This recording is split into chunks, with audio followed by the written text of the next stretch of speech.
ॐ अज्ञानतिमिरान्धस्य ज्ञानाञ्जनशलाकया चक्षुरुन्मीलितं येन तस्मै श्रीगुरुवे नमः। नमो विष्णुपादाय तीर्थपथप्रदर्शिने श्रीमते भक्तिसम्पदतीर्थगोस्वामीति नामिने।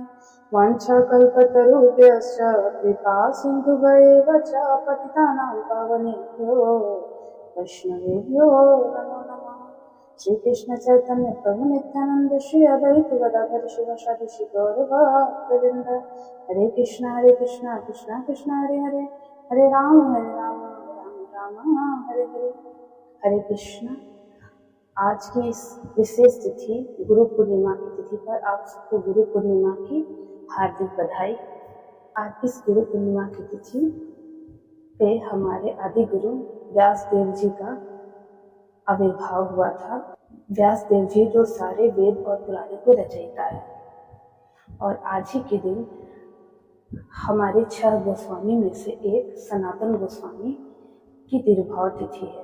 सनातन गोस्वामी जिन्हें चैतन्य महाप्रभु ने वृंदावन के लुप्त तीर्थों को प्रकट करने की आज्ञा दी थी, और ये सनातन गोस्वामी ने ही राधा मदन मोहन के विग्रह को प्रकट किया था, जो आज करौली में स्थित है। ये सनातन गोस्वामी ने आज ही के दिन इस धराधाम का त्याग किया था, और उनके विरह में सभी ब्रजवासियों ने अपने मस्तक पर मुंडन कराया था। इसीलिए आज के दिन को मुनिया पूर्णिमा के नाम से भी जाना जाता है। गुरु पूर्णिमा के दिन सबसे पहले हम जानेंगे कि गुरु कौन है।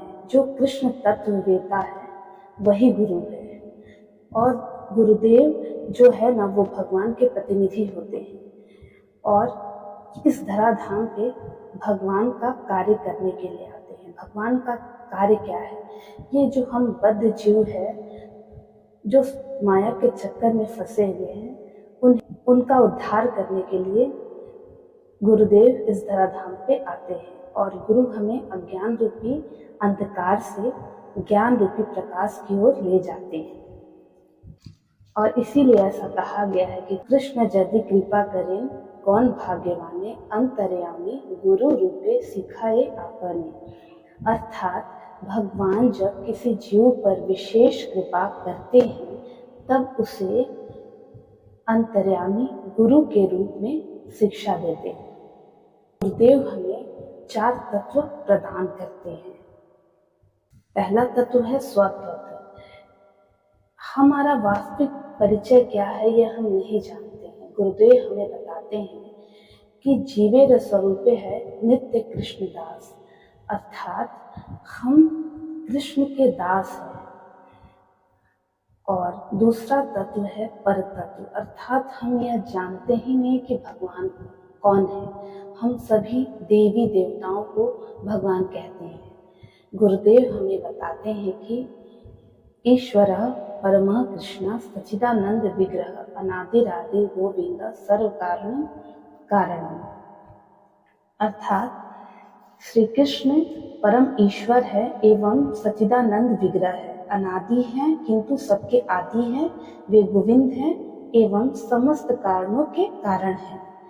और श्रीमद् भागवत में भी कहा गया है कि एते चांस कलापुंस कृष्णस्तु भगवान स्वयं, अर्थात कृष्ण ही भगवान है। तीसरा तत्व साध्य साधन तत्व। कृष्ण प्रेम ही साध्य है और कृष्ण भक्ति ही साधना है। अर्थात गुरुदेव हमें बताते हैं कि भगवान के नाम का जप, उनका कीर्तन और भगवान की कथाओं का श्रवण करने से हमें भगवान का प्रेम मिलेगा। और चौथा तत्व है विरोधी विषय तत्व, अर्थात गुरुदेव हमें कृष्ण भजन में आने वाली सभी बाधाओं से मुक्त करते हैं और इस जन्म मरण के चक्कर से छुड़ाकर हमें भगवत धाम ले जाते हैं। तो गुरु कैसा होना चाहिए? श्री रूप गोस्वामी ने अपने उपदेशामृत में लिखा है कि वाचो वेगम मनसः क्रोध वेगम जिह्वा उदर उपस्थ वेगम एतान वेगान यो विषहेत धीरः सर्व पीमम पृथ्वीम सा शिष्या, अर्थात जो धीर पुरुष अपनी वाणी के वेग को, मन के वेग को, क्रोध के वेग को, जिह्वा के वेग को और उदर के वेग को एवं अपने जननेंद्रिय के वेग को सहन करने में समर्थ है, वही गुरु हो सकता है। और दूसरा, गुरु प्रमाणिक होना चाहिए, क्योंकि गुरु यदि प्रमाणिक होगे तो हमें भव सागर से अवश्य पार करेंगे। जैसा कि हरे कृष्ण आंदोलन के मूल सूत्रधार और गौड़ीय मठों के संस्थापक आचार्य श्री भक्ति सिद्धांत सरस्वती गोस्वामी ठाकुर प्रभुपाद जी प्रमाणिक गुरु है। आज उन्हीं के शिष्य प्रशिष्यों ने विश्व भर में कृष्ण भक्ति का प्रचार किया है। प्रमाणिक गुरु का अर्थ है कि वह गुरु शिष्य परंपरा से दीक्षित है, मतलब यह परंपरा भगवान से शुरू होनी चाहिए, अर्थात जो मंत्र और ज्ञान हमें गुरु से मिला है वह भगवान का दिया हुआ ज्ञान होना चाहिए। और तीसरा है कि गुरु वही है जो स्वयं को भगवान नहीं माने, अर्थात अपने शिष्य को अपने तक सीमित नहीं रखे, उन्हें भगवान से जोड़े। अगर ऐसे ही कोई प्रामाणिक गुरु हमारे आसपास है तो हमें बिना समय गवाए गुरु अवश्य बनाना चाहिए, क्योंकि यह मनुष्य जन्म बहुत ही दुर्लभ है और इस मनुष्य जन्म में ही हम गुरु धारण कर सकते हैं, अन्य किसी योनि में हम गुरु धारण नहीं कर सकते हैं। और ऐसा कहा गया है कि भारत भूमिते है मनुष्य जन्म जार, जन्म सार्थक करी कर परोपकार। वैसे भी जिसका भारत भूमि में जन्म हुआ है उसका जन्म सार्थक कब होगा? जब वह गुरु का आश्रय ग्रहण करके भगवान का भजन करेगा और उनका प्रचार करेगा। इसीलिए हमें गुरु धारण अवश्य करना चाहिए। और श्रीमद् भागवत में भगवान ने उद्धव जी से कहा है कि हे उद्धव, श्री गुरुदेव को मेरा ही रूप जानकर उनकी अवज्ञा नहीं करना, उनको साधारण मनुष्य जानकर उनमें दोषों को नहीं देखना, क्योंकि गुरुदेव सर्वदेवमय है।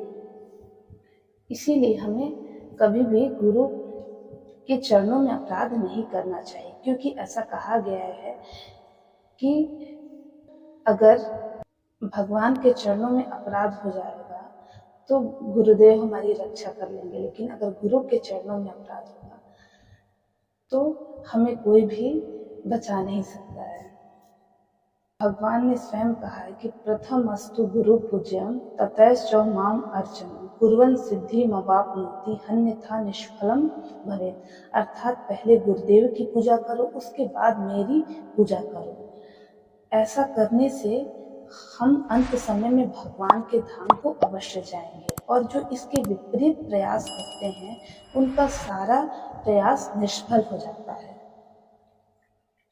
और गुरु की आज्ञा में रहना और उनकी शिक्षाओं का आचरण करना और प्रचार करना ही उनकी सबसे बड़ी पूजा है। हरे कृष्णा।